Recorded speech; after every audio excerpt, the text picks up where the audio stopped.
बच्चों, आज मैं आपको अयोध्या सिंह उपाध्याय हरिऔध जी की रचना पवन दूतिका से परिचित कराऊंगा। पवन दूतिका में श्री अयोध्या सिंह उपाध्याय जी ने नायिका के विरह वर्णन को दर्शाया है। श्री कृष्ण और राधा जी को माध्यम बनाया है।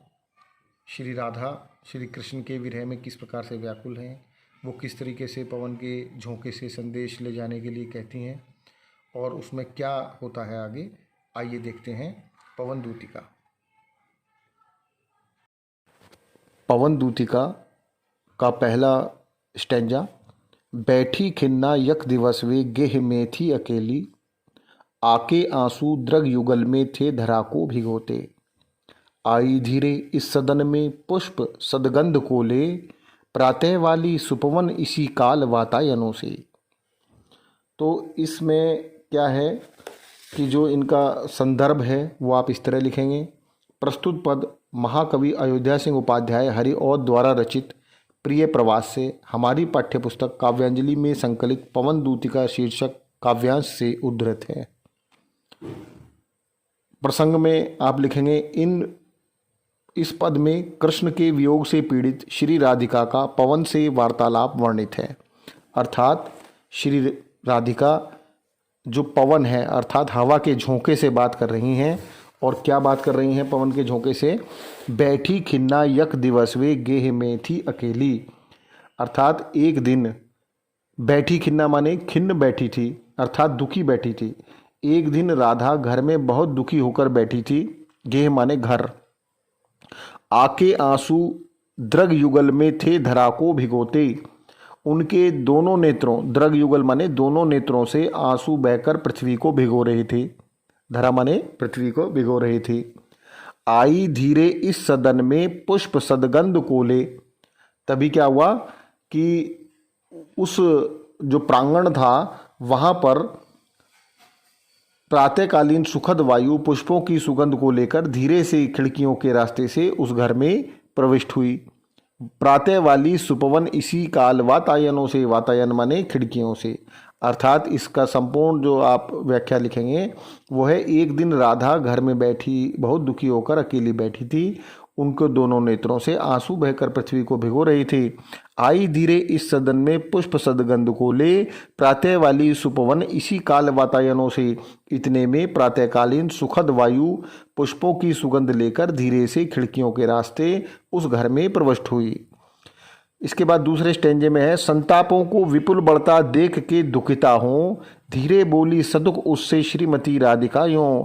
प्यारी प्रातः पवन इतना क्यों मुझे है सताती, क्या तू भी है कुलसित हुई काल की क्रूरता से। तो संतापों को विपुल बढ़ता देख के दुखिता हो, धीरे बोली सदुख उससे श्रीमती राधिका यूं।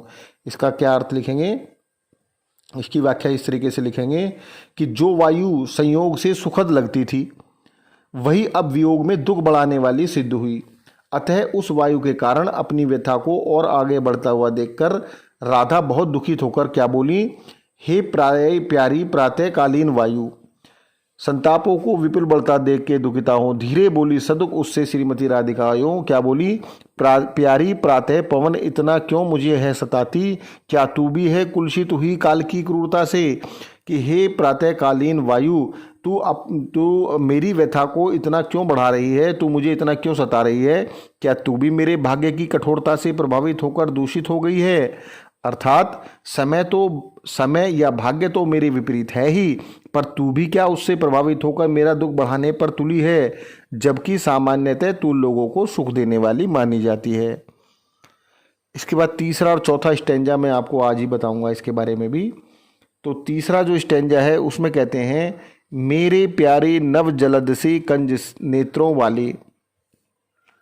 मेरे प्यारे मतलब मेरे जो प्यारे हैं, नव जलद से कंज से नेत्र वाले, कि इतने सुंदर और जलद माने बादल के समान नेत्रों वाले, जाके आए ना मधुवन से और न भेजा संदेशा। वो जो मथुरा चले गए थे श्री कृष्ण जी, वो वापस नहीं आए और ना ही उन्होंने कोई संदेशा भेजा। मैं रो रो के प्रिय विरह से बावली हो रही हूँ, मैं उनके विरह में रो रो करके पागल हो रही हूँ। जाके मेरी मेरी सब दुख कथा शाम को तू सुना दे। हे पवन के झोंके, तू इस सारी व्यथा को जाकर के श्री कृष्ण को सुना दे। ज्यों ही ते मेरा भवन तज तू अल्प आगे बढ़ेगी। हे पवन के झोंके, जैसे ही तुम मेरे इस भवन को छोड़ करके आगे बढ़ोगे, शोभा वाली सुखद कितनी मंजू कुंजें मिलेंगी। तुम्हें जो है रास्ते में बहुत शोभायमान और सुखद सुख प्रदान करने वाली जो है कुंजें मिलेंगी, गलियां मिलेंगी। प्यारी छाया मृदुल स्वर से मोह लेंगी तुझे भी, और तुझे जो है जो प्यारी छायाएं हैं जो रास्ते में मिलेंगी वो तुझे मोहने का प्रयास करेंगी। तो भी मेरा दुख लख वहाँ जाना ल विश्राम लेना, तो वो तुझे प्रभावित करने की कोशिश करेंगी, लेकिन तू रास्ते में विश्राम मत करने लग जाना। कहीं ऐसा ना हो कुछ श्री कृष्ण जी के पास जाने से पहले वो जो रास्ते में तुझे जो वो मिलेंगी उनमें तुम विश्राम करने लग जाओ और मेरे काम को भूल जाओ। तो ये सारा कुछ इसमें बताया था। अभी इसके बाद का जो है हम कल करेंगे।